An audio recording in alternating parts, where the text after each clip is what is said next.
tapi dia tidak memberikan atau dia lupa memberikan apa yang dia punya waktu dia kecil, yaitu kegigihan, mental untuk mau terus mencoba, jatuh bangun lagi, itu lupa diberikan sama si orang tuanya. What's up, Disruptive Doctors? It's been a while since the last vlog. Dan pada video kali ini saya mau cerita sedikit mengenai why privilege might be dangerous for you, gitu ya. Dan ini berkaitan sama beberapa waktu yang lalu saya posting di Instagram Story, waktu itu question and answer. Dan saya bilang bahwa privilege itu berbahaya loh, terutama berhubungan dengan kondisi finansial seseorang.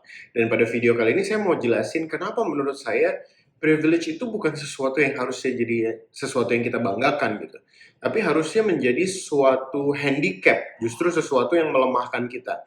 Dan ini saya belajar secara pribadi karena saya mengalami, I have to say, dan saya sering bilang di Instagram bahwa saya itu sangat privileged ya. Saya nggak pernah ada masalah untuk bayar uang sekolah gitu ya, dari TK, SD, SMP, SMA sampai kuliah juga lancar-lancar aja gitu ya. Saya punya orang tua yang kebetulan dokter spesialis juga dan bahkan staf pengajar, so people would say I am very privileged gitu. Nah, tetapi pada saat saya mulai belajar tentang finance, saya terbuka matanya dan menyadari bahwa privilege itu bahaya banget terkait pengaturan keuangan seseorang. Kenapa? Karena sebagai contoh gini aja. Dulu itu saya itu selalu punya privilege untuk ganti HP model baru. Ya maksimal biasanya mungkin sekitar 2 tahun sekali gitu ya, sampai istri saya tuh suka godain saya gitu kan. Nah, lu udah mau 2 tahun nih, kenapa belum ganti HP baru gitu. Sementara dia masih pakai HP-nya yang rada lama gitu. Nah, itu adalah suatu contoh aja gitu, suatu contoh normal yang biasa terjadi di luar sana. Kita masih mengadopsi lifestyle yang diberikan sama orang tua kita sebelumnya. Ya kayak saya tadi misalnya SMP, SMA, kuliah gitu ya, terbiasa untuk HP udah lambat sedikit, udah tua sedikit, model baru ganti. Nah, fast forward kepada saat saya punya gaji, saya punya pendapatan sebagai dokter spesialis, ternyata matematikanya tuh nggak masuk teman-teman untuk mengadopsi lifestyle atau gaya hidup yang udah diberikan orang tua saya sebelum ini, waktu saya belum punya gaji. Nah, jadi waktu saya punya duit sendiri, saya nggak bisa kemudian mempraktekkan, oke lah udah 2 tahun nih HP, ganti aja baru. Bisa sih, mungkin kalau nyicil gitu ya. Cash, mungkin secara matematis bisa.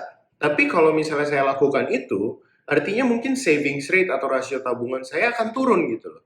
Sementara saya selalu mau mempertahankan di at least nggak boleh di bawah 30% gitu kan. Seperti yang selalu saya bilang, savings rate itu harus minimal banget 20%, kalau bisa 30%.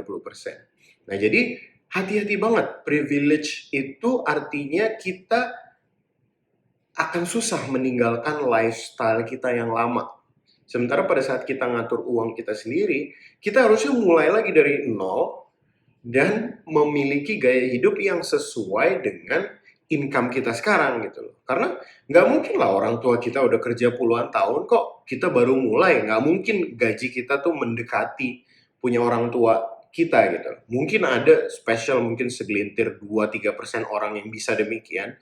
Cuma saya kira mayoritas dari kita nggak demikian. Jadi privilege itu dangerous karena kita nggak bisa lepas dari lifestyle orang tua kita. Dan saya baru aja kemarin dengar suatu materi gitu yang dibawakan oleh acara sekolahnya anak saya, dan dia lagi bicara mengenai parenting. Dan seringkali selalu yang namanya jurang finansial keluarga itu selalu kayak gitu. Jadi dari yang financially challenged gitu ya, yang tadinya hidupnya susah, kemudian satu generasi berhasil menyeruak dan naik, akhirnya bisa mapan, dan kemudian dia punya anak yang gaya hidupnya tuh udah bisa lebih, nggak perlu berjuang kayak dia dulu gitu. Dan kemudian di kuliah tersebut dibilang gitu. Nah, pitfallnya pada keluarga kayak gini adalah orang tuanya yang tadinya susah nih, kemudian akhirnya bisa berhasil, dia mencoba untuk memberikan segala sesuatu yang dulu dia nggak punya ke anaknya. Oke, saya ulangi lagi. Dia mencoba memberikan segala hal yang dulu dia nggak punya ke anaknya. Ya. HP baru, mobil baru, setiap kali mau ganti dikasih, mau minta motor untuk gaya-gayaan sama teman-temannya dibeliin, dan lain sebagainya. Dia kasih semua yang dulu dia nggak punya. Tapi, ini yang benar-benar menohok saya, tapi dia tidak memberikan atau dia lupa memberikan apa yang dia punya waktu dia kecil. Yaitu kegigihan, mental untuk mau terus mencoba, jatuh bangun lagi, itu lupa diberikan sama si orang tuanya. Jadi guys, hati-hati banget, yang namanya privilege itu bisa jadi orang tua kita memberikan segala sesuatu yang dulu mereka nggak punya, tapi mereka lupa memberikan kegigihan, ke nafsu untuk maju terus walaupun kita gagal gitu loh. Jadi jangan sampai privilege itu justru membuat kita jadi handicap, atau selalu saya bilang, oke, dulu lifestyle lu enak gitu ya, mengikuti lifestyle orang tua lu. Tapi pada saat lu udah punya gaji sendiri, dan itu semua harus di-reset. Lifestyle itu nggak bisa langsung dibawa.